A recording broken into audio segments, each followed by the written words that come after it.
当你在玩岳云16声开封主线的时候，不知道你有没有注意到一个很有趣的细节？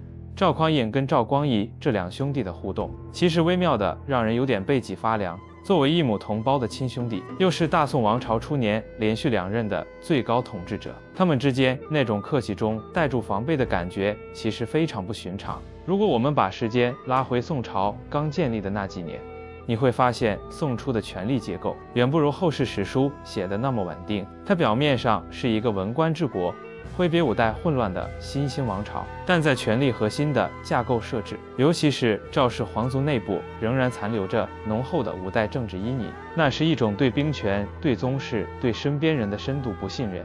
首先来讲陈桥兵变背后的权力逻辑，赵匡胤能够在陈桥兵变中被黄袍加身，本身就说明了5代以来军人转移兵权、拥立新主的惯性仍然存在。这件事在《宋史太祖本纪》里被描写成此举为应对北汉勾结契丹入侵、无人主持大局的顺势之举。但若对照南宋里有所注之《宋朝事史》与李道的《续资治通鉴长编》，会看到更多细节。赵匡胤并非单纯被动接受拥立，而是早已在禁军系统中有意识建立人脉与威望，与石守信、高怀德等将领形成紧密关系。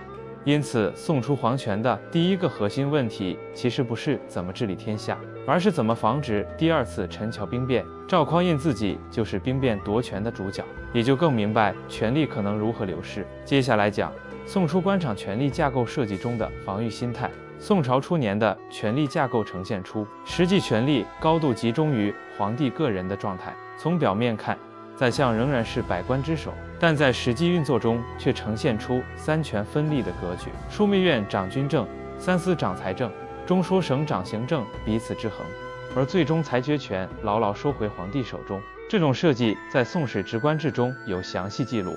另外，于陈桥兵变中拥护赵匡胤的有工将领们，也因杯酒释兵权，转任无实质领兵权力的闲散职位。从赵氏皇族角度看，这类操作其实就是一种对潜在威胁的预防性拆解，而赵氏皇族本身也是被高度警惕的对象。与汉唐不同，宋初宗室几乎不被允许实际掌兵，也极少进入核心决策圈。赵匡胤表面上对兄弟与子之封王后路，实际上严格限制行动空间与权限，多位宗室王爷长期居京师受到监管。接下来讲皇位继承的疑云。讨论宋朝初年皇位继承问题时，一定绕不开2件事：金贵之盟与辅生主尹。关于金贵之盟，《宋史后妃列传》记载杜太后临终前要求兄终弟及，但这份密约在太祖朝从未公开，直到太宗即位后面临即位正当性挑战时，才由赵普正式提出。后世学者经考据，大多认为金贵之盟是宋太宗命赵普助其伪造，是2人政治利益交换的产物。赵普提供合法性证明，太宗则让赵普重回权力中心。更关键的是，赵匡胤去世时，皇子赵德昭已26岁，赵德芳17岁，以古代标准皆已成年。在有成年皇子的情况下选择兄终弟及，此举必然诱发朝堂权力之剧烈震荡。赵匡胤即位后，展现出对名分正当性的极度焦虑，他迅速调整禁军将领，重新分配军权。随后，太祖一系的继承人与潜在对手接连遭遇不幸。首先是太祖4子赵德昭于北伐期间，因军中议论当立他为帝，遭太宗斥责。随后，赵德昭用果刀自尽，年仅29岁。而太祖4子赵德芳，也就是民间传说杨家将故事中的八贤王原型，在德昭死后2年，不明原因暴卒，年仅23岁。最后是太祖4弟赵廷美。赵廷美作为兄终弟及逻辑下的第2继承人，且曾担任开封府尹兼中书令。该职位在宋初赵氏兄弟之间被默认为皇储之位的入场券。当年太宗赵匡胤就是在这个位置做了15年，最终才登基。但赵廷美先是被指控骄子，并与兵部尚书卢多逊暗中勾结，随后被贬房州。史书记载其于太宗雍熙元年忧愤而卒，年仅38岁。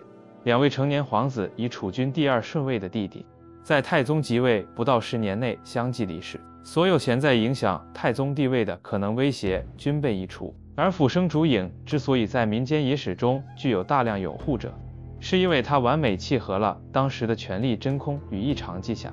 首先，太祖于50岁猝崩，但此前并无重病记录。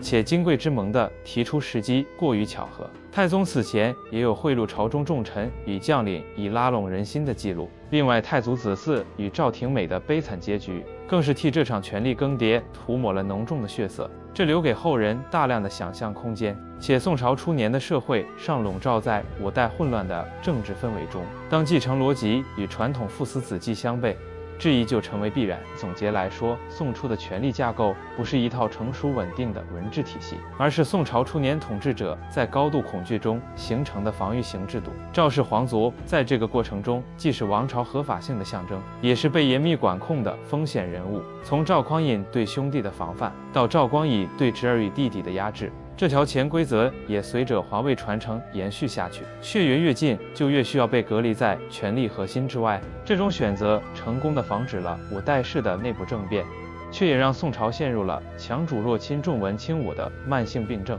它稳定了皇权，却也让宋朝在面对契丹、女真等强大外敌时疲软无力。这就是宋初那高耸皇城背后的真实面貌：一个王朝用制度包裹恐惧，以压制换取政权稳定的复杂历程。如果你也喜欢探讨游戏背后的历史，欢迎按赞、订阅、分享，与我们一起徜徉在迷人的历史长河之中。